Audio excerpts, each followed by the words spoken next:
En agosto de 2013, dos hermanas, Sophia y Lily Evans, se fueron de excursión al lago Marcy, cerca de Lake Placid, Nueva York. Tenían que volver en 3 días. Encontraron su tienda de campaña cerca del arroyo Indian Pass. El equipo estaba cuidadosamente ordenado, el mapa abierto y la hoguera aún caliente. Pero las chicas no estaban. 4 años después, en la cuneta de una carretera cerca de Saranac Lake, apareció una mujer con ropa de montaña rota. Se identificó como Sophia Evans. Agotada, con cicatrices en las manos, solo repetía una cosa: ¿dónde está mi hermana? A principios de agosto, 2 hermanas, Sophia Evans, de 26 años, enfermera práctica de Albany, y su hermana menor, Lily, de 22 años, estudiante de ecología de Nueva York, se embarcaron en una breve excursión por el sendero Van Hoevenberg Trail. Se trata de una de las rutas más populares de las montañas Adirondack, que se extiende desde Lake Placid hasta el pie del Monte Mars, el punto más alto del estado de Nueva York. Las hermanas debían regresar al cabo de 3 días. Fueron vistas por última vez el 7 de agosto por la tarde en la tienda de turismo The Mountaineer, en la ciudad de Kinney. El vendedor contó más tarde a los investigadores que las chicas se comportaban con tranquilidad y que compraron combustible, pilas y un filtro de agua nuevo. Sophia dijo que planeaban pasar unos días alejadas de la gente y quedarse cerca del arroyo Indian Pass. Esa misma noche envió a su madre un mensaje con una foto. En ella se veía el lago Marcy, tranquilo y envuelto en niebla.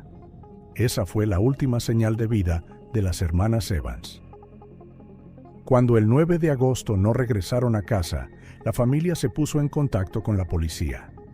A la mañana siguiente, un grupo de búsqueda del Departamento de Conservación Ambiental, DEC, se puso en marcha por la ruta que debían seguir las chicas. Alrededor del mediodía, los guardabosques encontraron su campamento cerca del arroyo Indian Pass.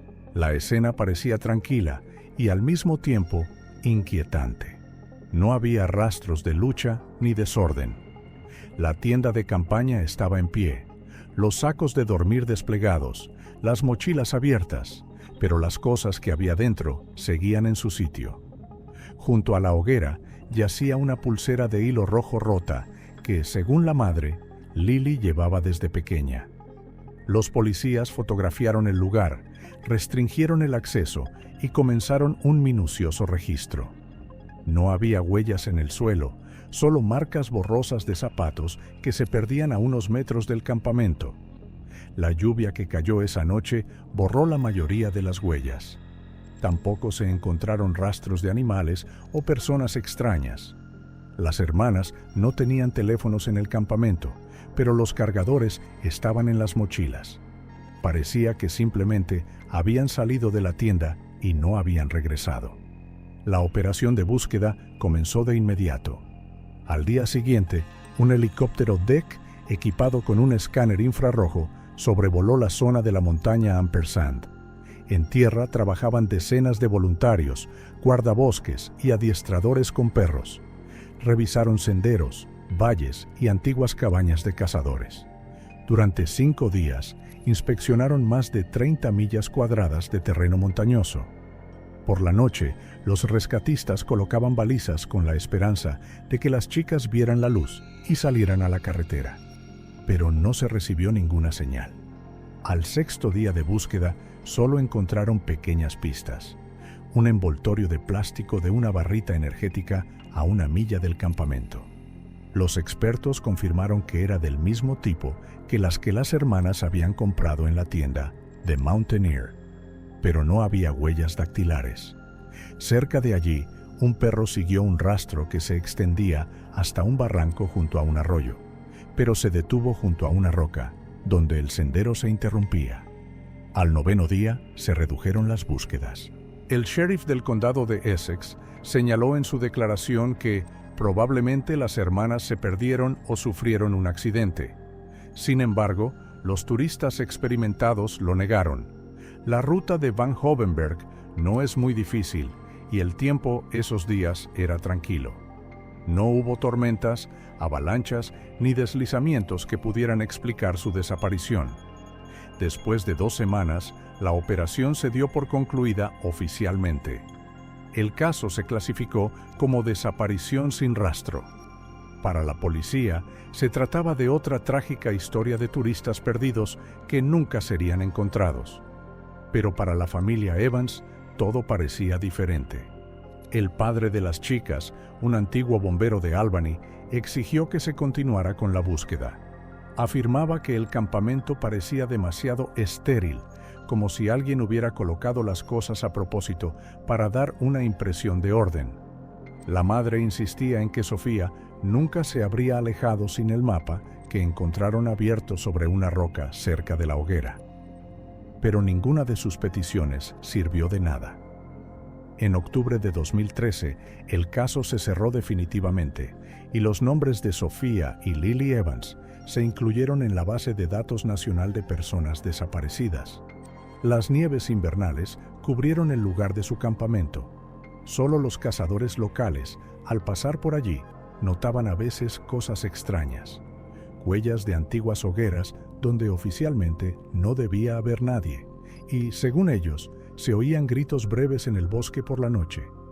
Pero la policía ya no volvió a ese lugar. Lake Placid, acostumbrado a las tragedias en las montañas, añadió en silencio a las 2 hermanas a la larga lista de aquellos a quienes Adirondack no dejó regresar. Mark Grayson no era pariente de las hermanas Evans, pero para ellas era más cercano que la mayoría de sus amigos. Sofía había hecho prácticas en el hospital del Instituto Politécnico Rensselaer, donde Mark trabajaba como joven ingeniero electrónico. Él la ayudó con su proyecto de fin de carrera y más tarde conoció a Lily, esa despreocupada estudiante de ecología que siempre fotografiaba pájaros, incluso bajo la lluvia. Cuando en 2013 se supo la noticia de su desaparición, Mark se fue directo a Lake Placid. En ese momento, todavía creía que todo se podía explicar técnicamente. Un error en la ruta, una avería en el navegador, tal vez un accidente. Pero cuando se detuvieron las labores de búsqueda, no pudo volver a su vida normal. En diciembre creó un pequeño sitio web, a medio camino entre un diario y una base de datos, llamado Find Evans Project. En él recopiló todo el material público del caso, coordenadas, informes del DEC, testimonios de turistas. Se le unieron antiguos compañeros de clase, Sam, programador, Blake, ingeniero de drones, y Sarah, estudiante de la Facultad de Geodesia. Todos acordaron ir a Adirondack cada verano para continuar la búsqueda por su cuenta. Mark lo llamó enfoque no convencional. En junio de 2014 partieron en su primera expedición. En lugar de los habituales prismáticos y detectores de metales, llevaban un viejo georradar que Mark había restaurado él mismo en el laboratorio. Lo utilizaron para inspeccionar cuevas estrechas y hundimientos en el macizo de Sand Ridge, una zona donde, según los rumores locales, a menudo se oían ruidos extraños, similares a golpes o gritos. El georradar mostraba cavidades subterráneas, naturales y en algunos casos sospechosamente uniformes, como si hubieran sido creadas por el hombre. Mark las marcaba en un mapa digital que recopilaba en su servidor. Al verano siguiente, el equipo regresó con un nuevo experimento, una red de 12 sismógrafos baratos fabricados con componentes de viejos mandos de videojuegos. Los colocaron en diferentes partes del bosque para escuchar cómo respiraba la tierra. Cuando el viento estaba en calma, los dispositivos registraban extrañas vibraciones cortas, similares a pasos rítmicos o golpes de metal contra piedra. Mark lo llamaba el latido mecánico del bosque. Otros miembros del grupo pensaban que se trataba de sonidos de animales salvajes o simplemente de un error de los sensores, pero él no estaba de acuerdo. Al mismo tiempo, trabajaban con imágenes satelitales. Mark escribió un algoritmo que comparaba fotos de archivo de la zona de varios años y destacaba pequeños cambios. Manchas de tierra donde había cambiado el color del suelo, rastros de antiguas hogueras, senderos desaparecidos. El algoritmo señaló varias zonas que no figuraban en los mapas oficiales del parque. Una de ellas era un estrecho valle cerca de la montaña Ampersand, donde ya en los años 80 habían desaparecido unos cazadores. El sheriff del condado de Essex se mostró escéptico al respecto. Los informes policiales indicaban: Mark Grayson no es un agente de las fuerzas del orden. Sus datos no pueden considerarse pruebas fiables. Pero él no se detuvo. Recopiló testimonios de los lugareños, guías veteranos, guardabosques, propietarios de campings. Muchos hablaban de extraños gritos por la noche, sombras en las laderas y olor a humo en lugares donde no había turistas. Uno de los cazadores, Harold Neal, le dijo a Mark: «Alguien vive en esos bosques. No es un animal ni un ser humano como nosotros». En 2015, el equipo instaló cámaras de vigilancia en los árboles cerca de Indian Pass. En varias grabaciones solo se veían animales pasando, pero una grabación nocturna mostró un débil destello en la distancia, como si alguien se moviera con una linterna. Cuando Mark intentó verificar las coordenadas, solo encontró restos recientes de una hoguera y un trozo de tela quemada por los bordes. El material coincidía con el modelo de mochila que se vendía en la misma tienda de Mountaineer en 2013. Cada año, Mark se sumergía más y más en la búsqueda. Dejó de dar clases en la universidad y vivía de becas y donaciones. Sus amigos bromeaban diciendo que se había casado con el bosque, pero él respondía: «Hasta que no los encuentre, no tengo derecho a irme». En su apartamento de Troya había cajas con discos duros que contenían gigabytes de datos, mapas, coordenadas, informes e incluso grabaciones de sonidos del bosque. En otoño de 2016 mostró a los periodistas su mapa digital de puntos calientes. Era una visualización detallada de todas las anomalías registradas en la zona de St. Ridge. En la pantalla parpadeaban decenas de marcas rojas, la mayoría en un radio de 5 millas del lugar donde desaparecieron las hermanas. Entonces, nadie sabía que allí, entre esos puntos, se encontraba la clave de su destino. Pero Mark, mirando el mapa parpadeante, le dijo al periodista unas palabras que más tarde se citarían en todos los medios. «El bosque recuerda, lo graba todo, pero no nos deja leerlo». El 19 de septiembre, a las 6:45 de la mañana, en la carretera estatal NI 86, cerca de la ciudad de Saranac Lake, un camionero llamado Harold Mitchell vio a una mujer caminando por el arcén. Llevaba ropa de montaña rota, pantalones con los bordes quemados, una chaqueta sin mangas y toda manchada de barro. Caminaba lentamente, agarrándose el hombro, encorvada y descalza. Harold frenó, pensando que se trataba de una turista herida que se había perdido. Pero cuando se acercó, se dio cuenta de que la mujer apenas respondía. Miraba fijamente al frente y susurraba: «No me toquen. Por favor, no me toquen». Mitchell abrió la puerta de la cabina, la envolvió en una manta de lana y la llevó a la comisaría más cercana del sheriff del condado de Franklin. Allí dijo que se llamaba Sophia Evans. El agente de guardia pensó al principio que se trataba de una mujer con problemas mentales o una persona sin hogar. Sophia parecía agotada, con el rostro demacrado, el pelo enmarañado y profundas cicatrices en los antebrazos. Pero cuando la llevaron a la enfermería y comenzaron a interrogarla, respondió a las preguntas de tal manera que quedaron pocas dudas. En la hoja de identificación, Sophia escribió con su propia mano la dirección de su apartamento en Albany: Madison Avenue, número 122, apartamento 3.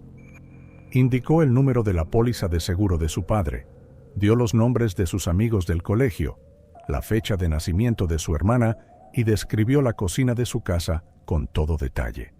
El reloj azul sobre la cocina, la estantería con el botiquín, la pintura descascarillada del alféizar de la ventana.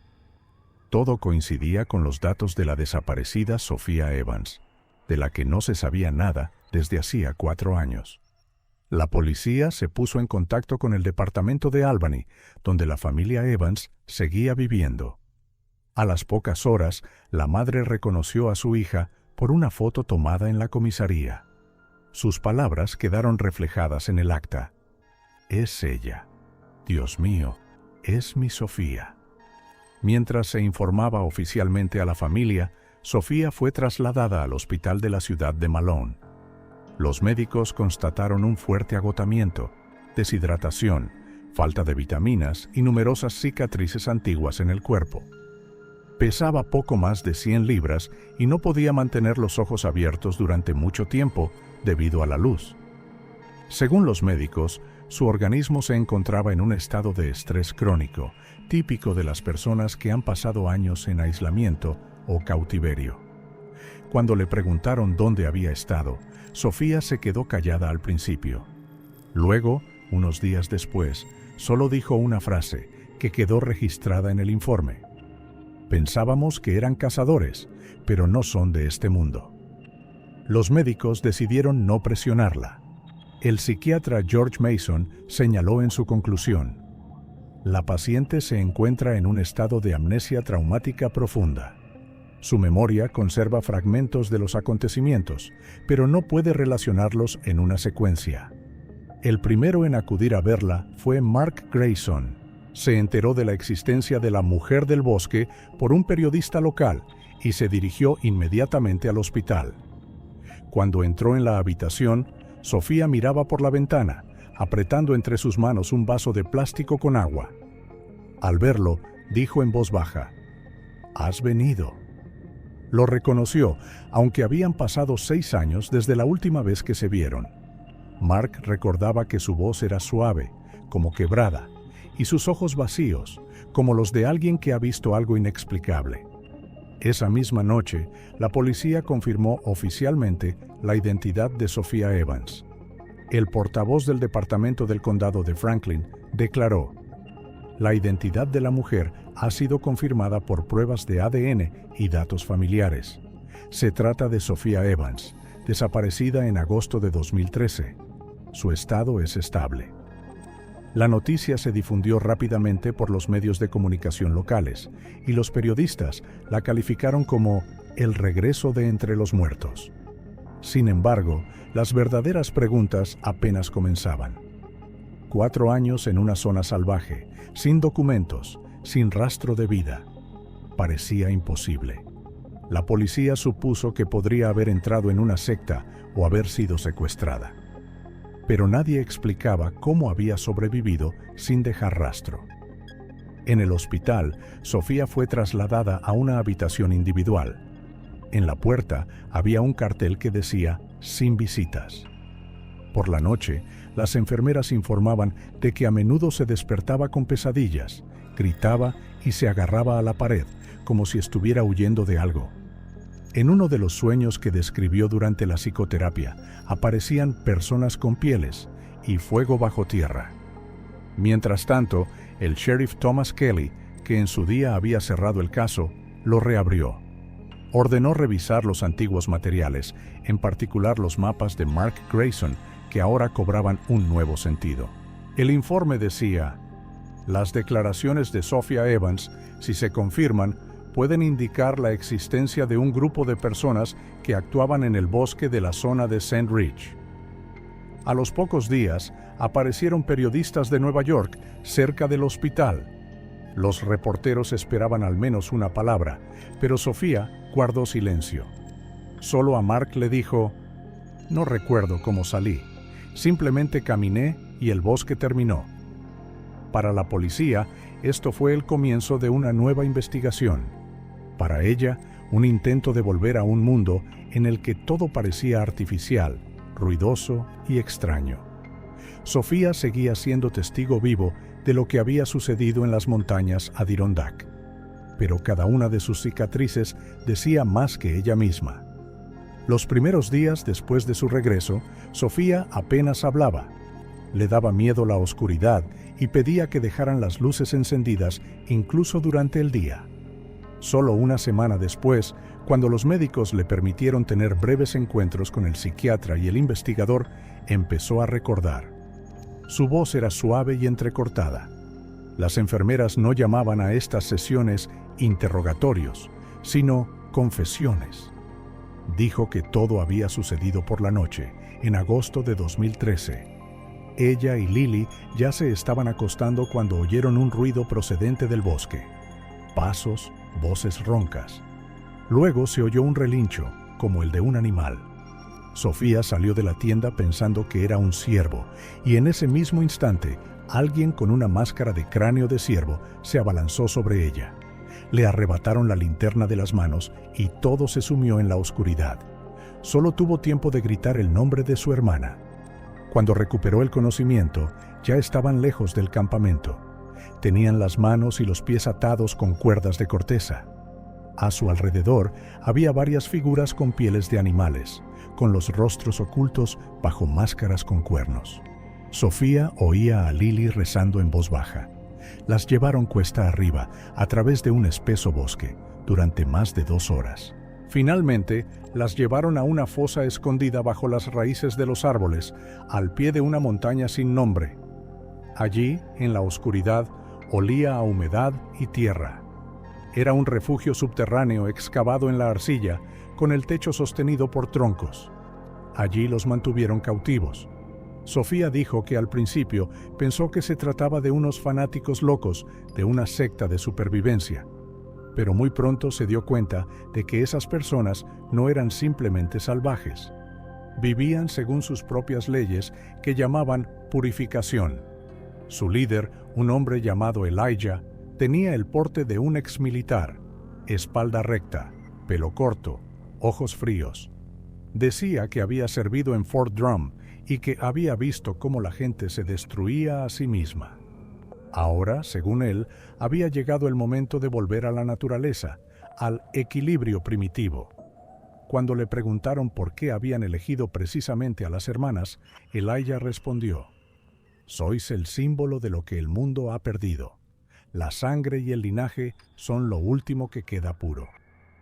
Sofía no entendió lo que quería decir hasta que vio sus rituales. Durante varios días, los cautivos fueron retenidos en un foso, sin comida ni agua. Luego los obligaron a salir a la superficie. Junto a una gran hoguera había 10 personas, hombres y mujeres de diferentes edades, todos vestidos con pieles iguales y con símbolos tallados con cuchillos en las manos. Uno de ellos tocaba un tambor hecho con piel de ciervo. Otro echaba cenizas al fuego. Elijah pronunció un discurso sobre la purificación de la civilización podrida. Todos tenían que pasar por el dolor para renacer. Obligaron a Sofía y a Lily a permanecer de pie bajo una cascada hasta que sus cuerpos perdieron sensibilidad. Las obligaron a guardar silencio, amenazándolas con cuchillos. Por la noche, según Sofía, les ataron las manos con alambres y las dejaron tumbadas en el suelo frío, escuchando cómo alguien cantaba una melodía monótona en algún lugar cercano. Vivían como una manada, dijo Sofía. Tenían sus propios signos, sus propios castigos. Nadie se atrevía a hablar sin el permiso de Elijah. Todos lo escuchaban como si fuera un dios. Cuando se le preguntó si había visto a alguien de fuera, Sofía respondió: «Había 2 más, nuevos. Los trajeron más tarde, del sur. Tampoco regresaron». El psiquiatra señaló que su relato era demasiado preciso en los detalles como para ser una alucinación. Describió el olor de la tierra húmeda, la ubicación del pozo, bajo una pendiente, donde las raíces de los árboles se entrelazaban formando una cúpula. También mencionó un arroyo de agua rojiza que fluía cerca. Estos detalles coincidían con la geografía real del macizo de Sand Ridge. Cuando el investigador Kelly le preguntó por Lily, Sofía guardó silencio durante un largo rato. Luego dijo que su hermana no había soportado las pruebas. Gritaba, suplicaba que la soltaran, y después de eso, la llevaron al agua. Elijah dijo que ella se convertiría en parte del círculo. Sofía no volvió a ver a Lily. Después de eso, dejó de llorar. Solo repetía que Elijah enseñaba a su gente a no matar sin motivo, sino a liberar las almas de un mundo corrupto. Llamaba a su grupo los niños del bosque. Sofía describió cómo vivían. Dormían en madrigueras excavadas, comían bayas y a veces cazaban animales. Su refugio estaba cuidadosamente camuflado con ramas y piedras. Encendían el fuego bajo tierra para que no se viera el humo. Sobre la entrada colgaban cuerdas con huesos y plumas. Protección contra los extraños. El último recuerdo de Sofía antes de huir es una reunión nocturna alrededor de la hoguera. Elijah habló de una nueva purga, tras la cual solo quedarán aquellos que no temen a la tierra. Ella comprendió que su turno estaba cerca. Esa noche, cuando el guardia se durmió, Sofía logró desatar el nudo y escapar. En el hospital, mientras contaba esto, temblaba y apretaba la manta con las manos. Le costaba hablar, pero cada palabra sonaba segura. Cuando le preguntaron si creía que Elijah seguía vivo, Sofía respondió: «Él no muere, simplemente se va a la sombra». Los investigadores registraron cada palabra. Les esperaba una operación a gran escala y, lo más aterrador, comprobar si realmente existía en las montañas Adirondack una comunidad de personas que creían que el mundo debía purificarse con sangre. Tras los primeros interrogatorios, trasladaron a Sofía a una habitación individual con vigilancia. Su testimonio se convirtió en el documento principal del caso, pero ella misma parecía una persona que vivía entre dos realidades. Cuando los médicos le daban tranquilizantes, se sumergía en el silencio, y cuando el efecto pasaba, comenzaba a susurrar fragmentos de recuerdos, como si temiera que alguien los oyera. A partir de estos fragmentos se fue formando poco a poco una historia que más tarde se denominaría El Diario de la Supervivencia. Ella contaba que, tras las primeras semanas de cautiverio, la vida en el campo de los niños del bosque se convirtió en una ceremonia interminable. Todos los días la obligaban a someterse a pruebas que llamaban purificaciones. Una de ellas tenía lugar bajo la cascada de Owl Creek. Un estrecho chorro de agua helada caía desde la roca y había que permanecer debajo hasta perder el conocimiento. Cuando una persona caía, la sacaban, la frotaban con ceniza y la llamaban renacida. Otra prueba era el ayuno. Elijah decía que el hambre era una conversación entre el cuerpo y la tierra y que solo quien aguantara oía la voz de las raíces. Sofía recordaba que podían pasar varios días sin comer, bebiendo solo agua turbia del pantano. A algunos les quemaban símbolos en la piel, un círculo con una intersección que recordaba al sol partido por la mitad. Las varillas de metal se calentaban al fuego, y el humo de la carne quemada formaba parte del ritual. Lily, su hermana, era diferente. Lloraba, discutía, exigía que los liberaran. Sofía intentaba calmarla, pero Lily no podía ocultar su desesperación. Por la noche, cuando el viento sacudía los árboles sobre el foso, susurraba: «Tenemos que huir, aunque no sobrevivamos». A los pocos días, Lily lo intentó. Huyó mientras los guardias dormían, pero no llegó muy lejos. Sofía oyó su grito en algún lugar del bosque, breve y entrecortado. Entonces apareció Elijah y ordenó en silencio que la sacaran del pozo. A la mañana siguiente, el grupo se dirigió al desfiladero que llamaban Pogo Hama. Allí había una gran roca cubierta de musgo y debajo de ella fluía el agua, que se vertía en un lago oscuro. Elijah dijo que ella volvería al agua, de donde todos venimos. La ataron a la roca y la arrojaron al agua. Sofía no lo vio, la mantuvieron sobre sus rodillas, obligándola a repetir las palabras del voto. La purificación no tiene piedad. Cuando cayó al suelo, el mundo se quedó vacío. Tras la muerte de su hermana, Sofía se encerró en sí misma. Ya no lloraba, no discutía, no miraba a nadie a los ojos. Comprendió que la única forma de sobrevivir era ser invisible. Se volvió sumisa. Le permitían llevar agua, limpiar pieles y luego recoger bayas. Así pasaron los años, sin días ni noches, sin tiempo. Perdió la cuenta de los meses. A veces, Elijah reunía a sus seguidores alrededor del fuego y hablaba del gran círculo que pronto se cerraría. Decía que el mundo más allá de las montañas ya estaba muerto y que solo aquellos que se quedaran en el bosque preservarían la sangre de la tierra. Sofía no le prestaba atención, pero recordaba que entre su gente aparecían personas nuevas, jóvenes, calladas, asustadas. Suponía que eran los que habían sido secuestrados más tarde. Algunos no aguantaban y desaparecían. Su huida no se debió a su valentía, sino a una casualidad. Era septiembre, la temporada de las arándanos. La enviaron a recoger bayas a la zona pantanosa de Bloomingdale Bog. La acompañaban 2 guardias, uno de los cuales era joven y se ponía nervioso con frecuencia. Cuando cruzaban el pantano, el suelo se hundió de repente. El joven desapareció en el pantano al instante, sin siquiera tener tiempo de gritar. El otro corrió a ayudarlo, y Sofía aprovechó el momento. Tiró la cesta y echó a correr sin mirar atrás. Corrió hasta la noche y luego se escondió entre la maleza. Comía musgo, raíces y bebía agua de lluvia.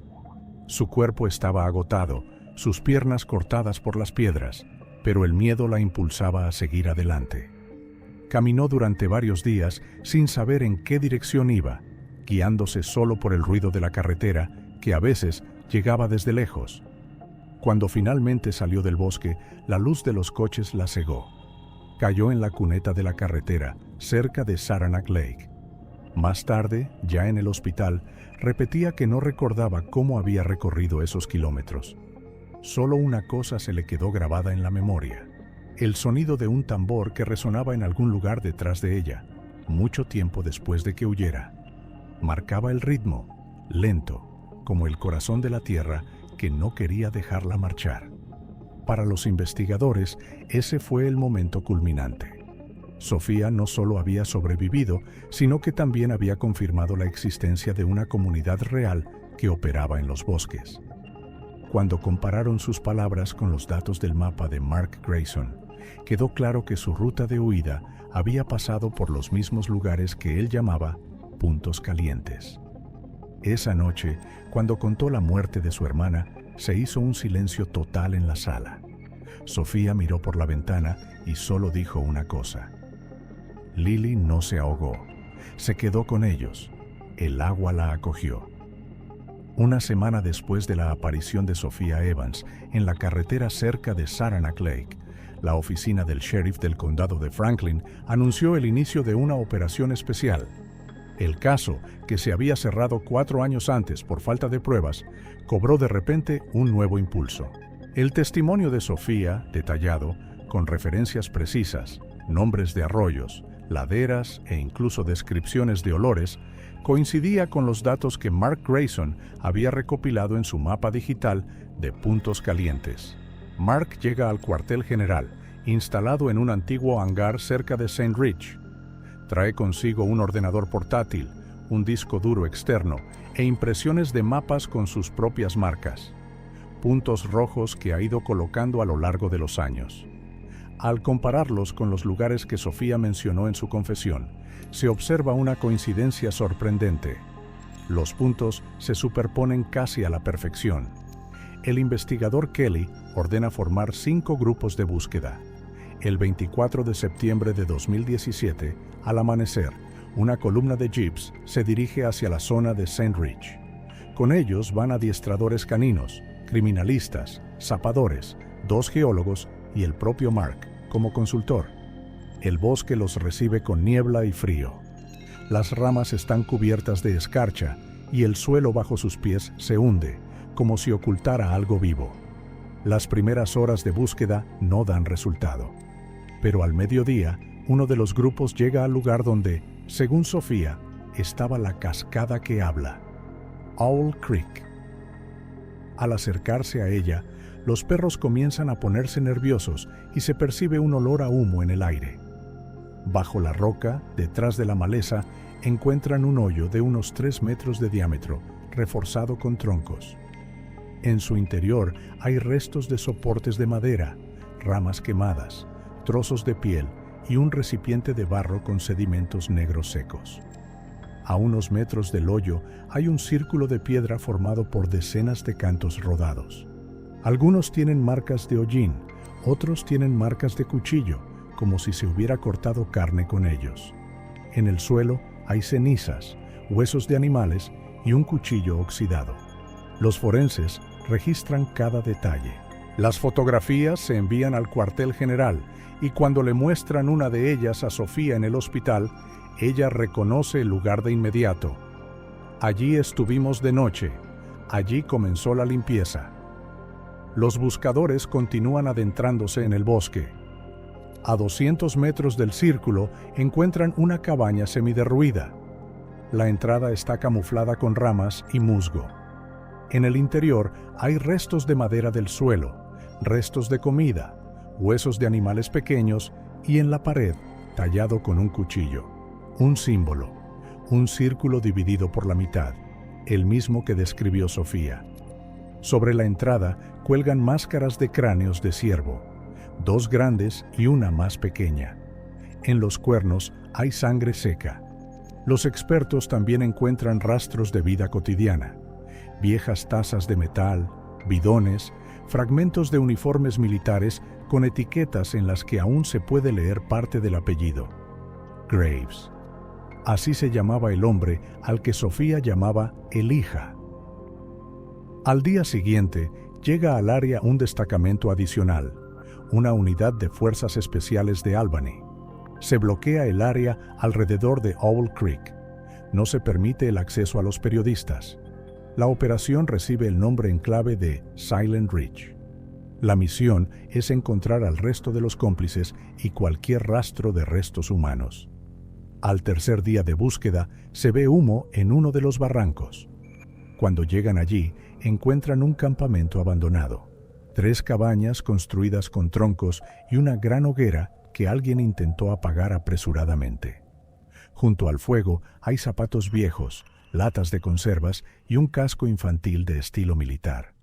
Entre las cenizas hay restos de tela, trozos de metal y un ídolo de madera, una figurita con rostro humano cubierta de resina seca. Las fotos se envían al laboratorio, donde los expertos determinan que la resina contiene partículas de sangre humana. Ya no se trata solo de los restos de un refugio, sino de un lugar de ritual. Esa misma noche, los investigadores comparan los datos. El mapa de Mark y el testimonio de Sofía forman un triángulo entre Owl Creek, Bloomingdale Bog y Lake Tyrrell. Dentro de este triángulo se registran varias anomalías más: excavaciones recientes, fogatas sin terminar de quemar, rastros de transporte de objetos pesados. Esto indica que el grupo podría haber existido aquí durante años. Durante el registro de una de las cabañas se encuentra una vieja petaca militar con las letras EG grabadas.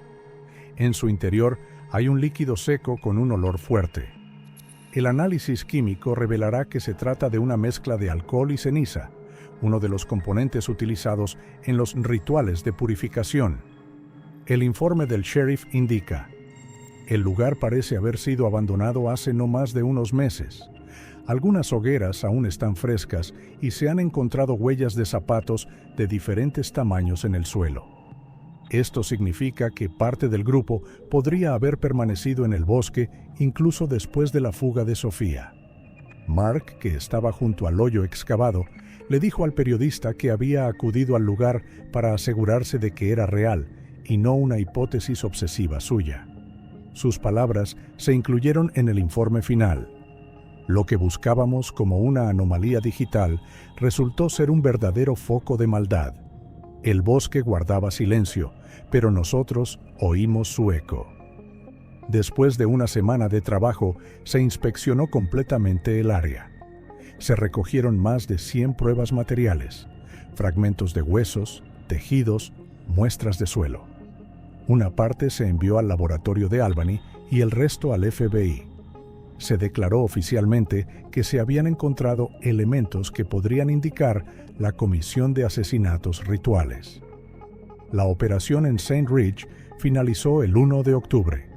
Se convirtió en una de las mayores expediciones de búsqueda y investigación criminal de la historia de Adirondack. Para los habitantes locales, fue el momento en que las leyendas sobre los niños del bosque dejaron de ser leyendas. Esa noche, cuando la columna de vehículos regresaba, aún ardía una pequeña hoguera en la ladera de la montaña. Nadie la apagó. Las llamas se reflejaban en los charcos y recordaban que, incluso cuando el mal se retira, el bosque conserva su aliento.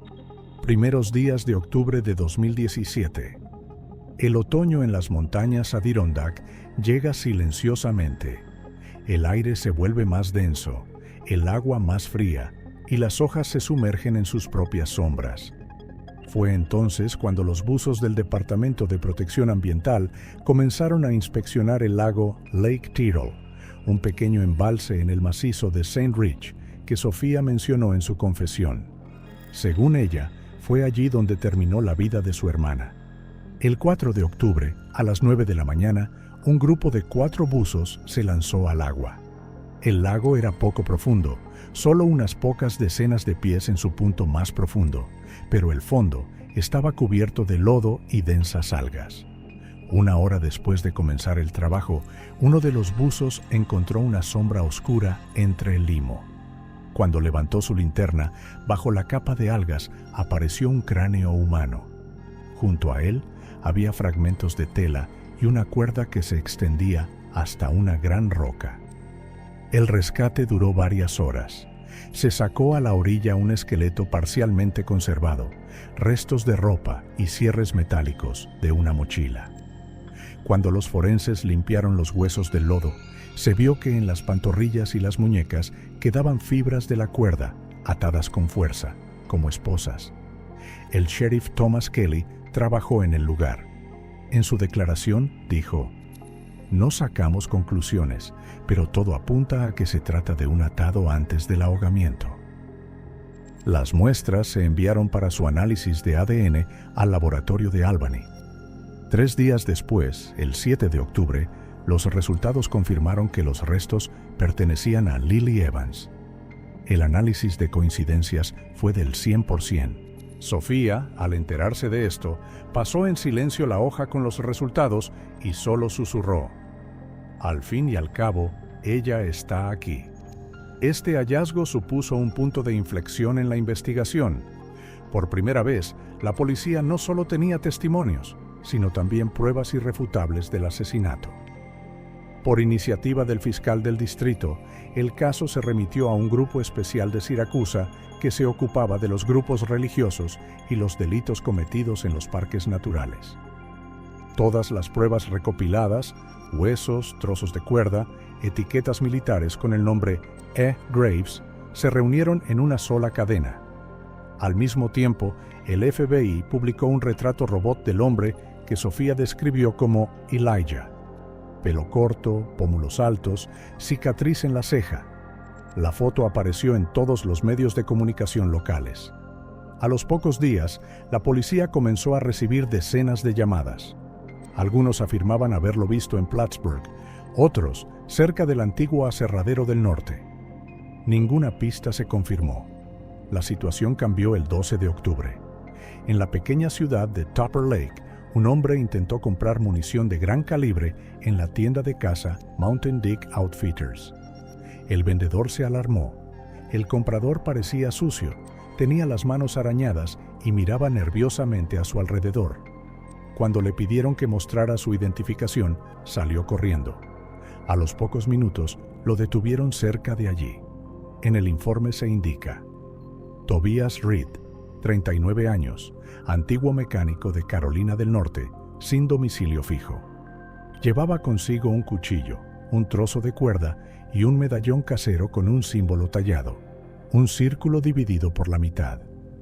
Ese mismo dibujo se encontró en el campamento cerca de Owl Creek. Durante el interrogatorio, Reed permaneció en silencio al principio. Luego, tras varias horas de presión, admitió que conocía a Elijah. Según él, se conocieron en 2012, cuando éste predicaba la purificación de la basura urbana. Elijah reunió a su alrededor a varias personas, vagabundos, exmilitares, aquellos que habían perdido el rumbo. Les prometió una nueva vida en el bosque, donde no existe la mentira de la civilización. Reed confesó que él mismo había ayudado a construir el foso subterráneo y que también había transportado las pertenencias de los cautivos. Cuando le preguntaron por las hermanas Evans, respondió: «Él decía que estaban limpias, que se convertirían en agua. No le pregunté qué significaba eso». Sus palabras coincidían con el relato de Sofía sobre la muerte de Lily. En el lugar que él describió, el desfiladero de Pogo Hamma, ya estaban trabajando buzos, que encontraron el cuerpo. Reed se convirtió en el principal testigo de la acusación, aunque formalmente figuraba como cómplice. Su detención fue el primer éxito de la operación. Los días siguientes transcurrieron en un frenético trabajo. Los investigadores comprobaron todas las direcciones donde podía esconderse Elijah Graves. Según el FBI, había servido en Fort Drum, era sargento y había sido despedido en 2010 tras una infracción disciplinaria.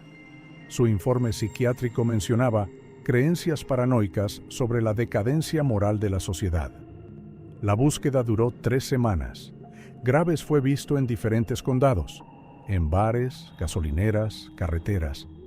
Todas las pistas resultaron ser falsas, hasta que el 27 de noviembre, una patrulla se topó con un antiguo campamento maderero entre Middle y Upper Saranac Lake.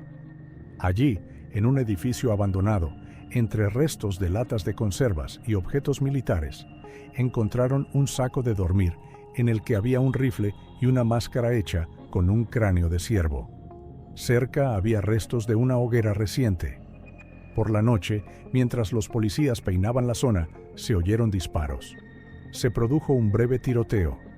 Cuando todo se calmó, encontraron en los arbustos a un hombre herido, barbudo, delgado y con un corte en la cara. Sus documentos lo confirmaron. Era Elijah Graves. Su estado le permitía hablar. Cuando le preguntaron por qué lo había hecho, respondió: «Ustedes lo llaman crimen. Yo lo llamo purificación. El bosque se lleva a aquellos a quienes no somos dignos de devolver». A la mañana siguiente, lo llevaron al hospital bajo custodia. A Sofía se lo comunicaron en último lugar. Ella no dijo nada. Solo miró por la ventana, donde se extendía el bosque, el mismo que se había llevado a su hermana y 4 años de su vida.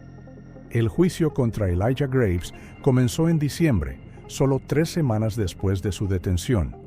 El caso, que antes parecía desesperado, ahora tenía un nombre, un rostro y pruebas irrefutables. La Fiscalía del Estado de Nueva York declaró el proceso juicio penal prioritario para evitar que se apagara el interés público. La sala del Tribunal del Condado de Franklin estaba abarrotada. Periodistas, familiares de los desaparecidos, varios antiguos buscadores. Todos querían ver al hombre que el bosque había ocultado durante 4 años. Graves permanecía inmóvil, vestido con ropa de prisión, con el pelo corto y la mirada inexpresiva. Su rostro, delgado y demacrado, parecía ajeno al tiempo. A la pregunta del juez sobre su culpabilidad, respondió brevemente: «Hice lo que tenía que hacer». El fiscal presentó las pruebas: el ADN del lugar donde fue enterrada Lily, los restos de cuerdas, los símbolos en las piedras, la coincidencia de las huellas de los zapatos. Pero la testigo principal era Sofía. Estaba sentada en la sala con un pañuelo blanco alrededor del cuello, mirando al frente y tratando de no cruzar la mirada con él. Su testimonio duró casi 2 horas. Habló de la noche del secuestro, del hoyo bajo los árboles, de los rituales y de la muerte de su hermana. El juez pidió varias veces que se hiciera una pausa. Cuando el fiscal le preguntó si estaba segura de que era Elijah Graves quien estaba ante ella, Sofía respondió en voz baja, pero con firmeza: «Oí su voz incluso cuando el bosque estaba en silencio». En ese momento, se hizo un silencio absoluto en la sala. La defensa intentó demostrar que el acusado padecía una enfermedad mental. El abogado leyó antiguos informes militares: trastorno postraumático, episodios de delirio, aislamiento. Pero el fiscal insistió en que todas las acciones de Graves fueron conscientes y coherentes. Él planeó el secuestro, controló a sus cómplices, dejó símbolos, creando un sistema en el que él mismo creía. No se trataba de una ira ciega, sino de fanatismo religioso convertido en crimen. Entre las pruebas presentadas al tribunal se encontraban diarios encontrados en el campamento. En ellos, Graves había escrito a mano fragmentos de sus propios sermones. El hombre es una enfermedad. La tierra se cura a sí misma a través de la purificación. El juez citó estas líneas en la sentencia, calificándolas de manifiesto de un Mesías autoproclamado. El 2 de enero de 2018, el jurado anunció su veredicto. Elijah Graves fue declarado culpable del secuestro y asesinato de Lily Evans y de la retención ilegal de su hermana. Se le condenó a cadena perpetua sin derecho a libertad condicional.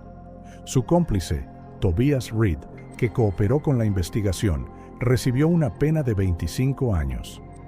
Tras el veredicto, Sofía abandonó la sala sin decir palabra. No habló con los periodistas, solo salió al patio del tribunal, donde caía la primera nevada. Más tarde, uno de los reporteros describió su rostro como tranquilo, pero vacío, como si mirara a través de nosotros hacia un bosque que ya no existía. Unas semanas después, se mudó a Vermont, a un pueblito cerca de Burlington. Allí empezó a trabajar en una clínica para veteranos, los mismos que, como Elijah, alguna vez volvieron de la guerra sin estar del todo vivos. Sus colegas decían que hablaba poco, pero siempre estaba cerca cuando alguien se despertaba gritando en sueños. Mark Grayson regresó a Troy después del juicio. Su mapa de puntos calientes ahora se conservaba en los archivos de la policía como prueba oficial.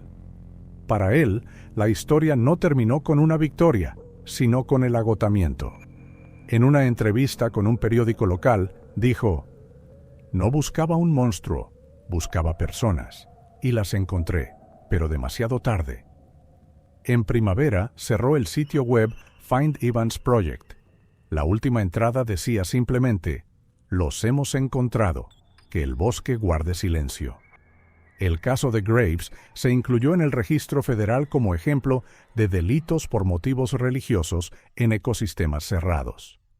Pero incluso después de la sentencia, quedaba la sensación de que la historia no había terminado. Durante su última declaración, de pie ante el juez, Elijah levantó de repente la cabeza y dijo: «Pueden encerrar el cuerpo, pero no el bosque. Él siempre escucha». Estas palabras quedaron registradas en el acta y un año después, alguien las escribió en un indicador de madera junto al sendero Indian Pass. La policía no averiguó quién lo hizo. Los lugareños simplemente empezaron a evitar ese sendero.